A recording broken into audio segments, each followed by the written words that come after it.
तो एक take okay मिल जाए।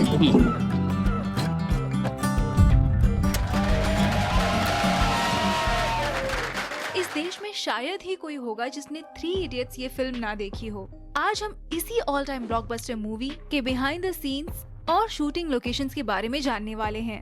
साथ ही हम डिस्कस करेंगे ऐसे फैक्ट्स जो आपने पहले कभी नहीं सुने होंगे। स्वागत है आपका आपके अपने चैनल अनिकेत निकम क्रिएशंस में। College campus BTS. इस मूवी का बेस्ट पार्ट है इन तीनों दोस्तों की कॉलेज लाइफ और फिल्म के इस पार्ट को एग्जीक्यूट करने के लिए मेकर्स को एक ऐसे कॉलेज की तलाश थी जिसका कैंपस, बिल्डिंग्स, क्लासरूम और हॉस्टल रूम्स बहुत ही खूबसूरत हो। और ऐसे कॉलेज की तलाश में मेकर्स ने पूरे देश में करीब 400 कॉलेज कैंपस देखे थे। एंड देन फाइनली बैंगलोर का IIM कॉलेज इस शूटिंग के लिए फाइनलाइज किया गया और फिल्म का पूरा पार्ट यही शूट किया गया है। Now let's start talking about the film from the beginning of the scenes. ये वाला सीन तो आपको डेफिनेटली याद होगा, जहाँ पर आमिर खान यानी कि रैंचो की एंट्री होती है। यहाँ पर पहले से ही सीनियर स्टूडेंट्स जूनियर की रैगिंग कर रहे थे। सभी को अपनी पैंट उतार कर कहना था,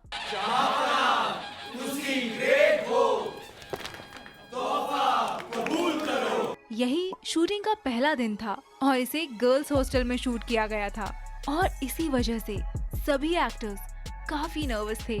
इस बिहाइंड द सीन के क्लिप में आप देख सकते हैं कि कैसे कॉस्ट्यूम डिजाइनर शीना पारेख सभी एक्टर्स के साथ बात कर रहे हैं और इस सीन को लेके कैसे सब लोग एक दूसरे की खिल्ली उड़ा रहे हैं। स्क्रीन पर हम देख सकते हैं कि कैसे कॉलेज के गर्ल्स एंड बॉयज ने इस सीन को काफी एंजॉय किया था। 200 से 300 लोगों की भीड़ के सामने परफॉर्म करते वक्त एक्टर्स काफी ऑकवर्ड फील कर रहे थे क्योंकि उस भीड़ में लड़कियों की संख्या ज्यादा थी। जहां बना तो सी ग्रेट हो, इस सीन को लेकर आमिर और पूरी टीम ने मिलकर फरहान के साथ एक प्रैंक किया था।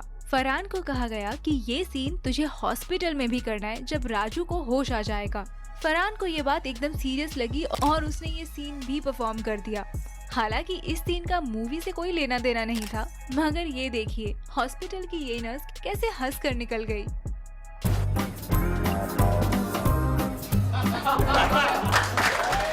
सीन 2।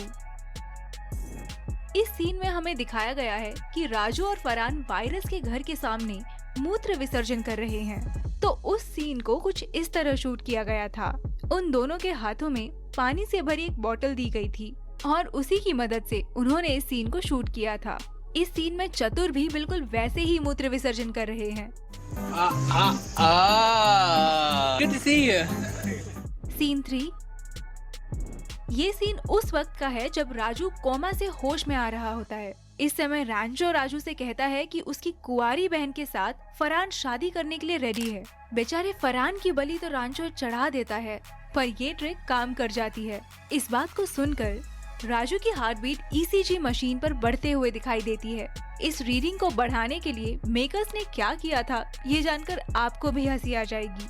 तो एक नॉर्मल आदमी को ECG मशीन से कनेक्ट किया गया था और फिर पूरी टीम और डायरेक्टर ने उसे तेज दौड़ाने के लिए कहा था। तेज दौड़ने की वजह से हार्ट रेट बढ़ जाता है और यही हार्ट बीट्स हमें राजू को कोमा से बाहर निकलते वक्त दिखाई गई है। I am surely amazed to see कि ऐसे छोटे छोटे सीन्स को एग्जीक्यूट करने के लिए कितनी क्रिएटिविटी का यूज किया जाता है।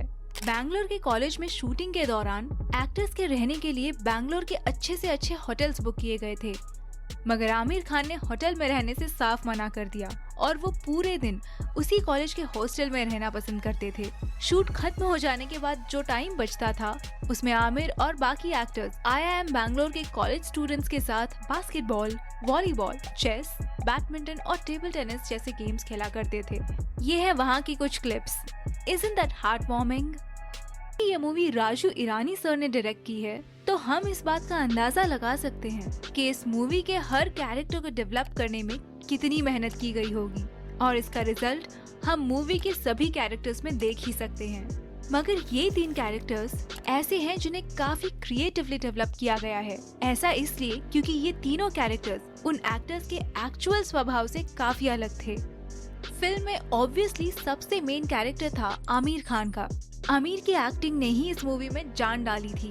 रणछोड़ दास चांचड़ के इस कैरेक्टर को डेवलप करने में आमिर को बहुत पापड़ बेलने पड़े थे। इस मूवी से जस्ट पहले आमिर ने गजनी मूवी को खत्म किया था। उस मूवी में हमें आमिर का एक धांसू एंड मास बॉडी वाला लुक देखने को मिला था। इस लुक को पाने के लिए आमिर को मसल ग्रोथ करना काफी जरूरी था और उन्होंने रोज 4 से 5 घंटे जिम में बिताए थे और एक अच्छे डाइट को भी फॉलो किया था। लेकिन उसके बाद 3 इडियट्स में आमिर को 43 का होकर एक स्टूडेंट का रोल प्ले करना था जिसकी उम्र सिर्फ 20 साल थी। डायरेक्टर राजू सर को ये पता था कि आमिर इस कैरेक्टर के लिए बेस्ट है, मगर उनकी बॉडी इस कैरेक्टर को मैच नहीं कर रही थी। कैरेक्टर के हिसाब से इतनी मस्कुलर बॉडी की जरूरत बिल्कुल नहीं थी, मगर आमिर खान इस रोल को लेकर काफी कॉन्फिडेंट थे। सबसे पहले उन्होंने एक प्रॉपर डाइट फॉलो किया और मसल वेट लूज किया। वो फिजिकल वर्कआउट भी किया करते थे और साथ ही साथ बैडमिंटन भी खेला करते थे। रैंचो के कैरेक्टर के लिए आमिर ने लूज टी शर्ट और पैंट ही पहनी थी ताकि वो एक इनोसेंट स्टूडेंट लगे। इस लुक को पाने के लिए उनकी हेयर स्टाइल भी काफी चेंज की गई थी और यंग लड़के की तरह चेहरे पर ग्लो पाने के लिए मेकअप भी किया जाता था। आमिर खान कहते हैं कि इस रोल को प्ले करने के लिए फिजिकल एक्टिविटी करना बहुत ही आसान था, मगर एक बच्चे की तरह सोचना, रिस्पॉन्स करना सबसे चैलेंजिंग काम था। मगर जिस तरह आमिर खान ने रैंचो के कैरेक्टर को प्ले किया, ऐसा बिल्कुल नहीं लगता कि उस वक्त उनकी एज 43 इयर्स थी। Man, that's very impressive. Number 2, Kareena ने इस मूवी में पिया सहस्त्रबुद्धे यानी कि वायरस की बेटी और रैंचो की लव इंटरेस्ट का रोल प्ले किया है। इन शॉर्ट, इन्हें हम मिस इडियट भी कह सकते हैं।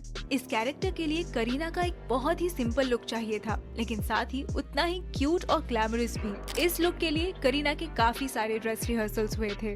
To achieve the cute look, उन्होंने काफी सारे चश्मे ट्राई किए थे। कैरेक्टर के हिसाब से करीना को एक सिंपल लड़की को पेश करना था, इसलिए पूरे मूवी में उन्होंने बहुत ही कम या ना के बराबर मेकअप किया था। तो कुछ इस तरह बहुत सारे एक्सपेरिमेंट्स और ट्रायल्स के बाद करीना का एक लुक फाइनल किया गया था जो हमें मूवी में देखने को मिलता है, जैसे कि ethnic look, salwar kameez looks with skirts etcetera. Number 3, इस मूवी में एक और इम्पोर्टेंट कैरेक्टर था डॉक्टर वीरू सहस्त्रबुद्धे, मतलब वायरस का कैरेक्टर, जो प्ले किया था बोमन ईरानी जी ने। इस कैरेक्टर के बिना 3 इडियट्स मूवी तो अधूरी है। ये अपने आप में एक बहुत ही यूनिक कैरेक्टर था और इसे और स्पेशल बनाता है उनका कॉस्ट्यूम, जिसे स्पेशली डिजाइन किया गया था। आपको तो याद ही होगा कि वक्त बचाने के लिए वायरस बिना बटन और हुक्स वाले शर्ट पहना करता था।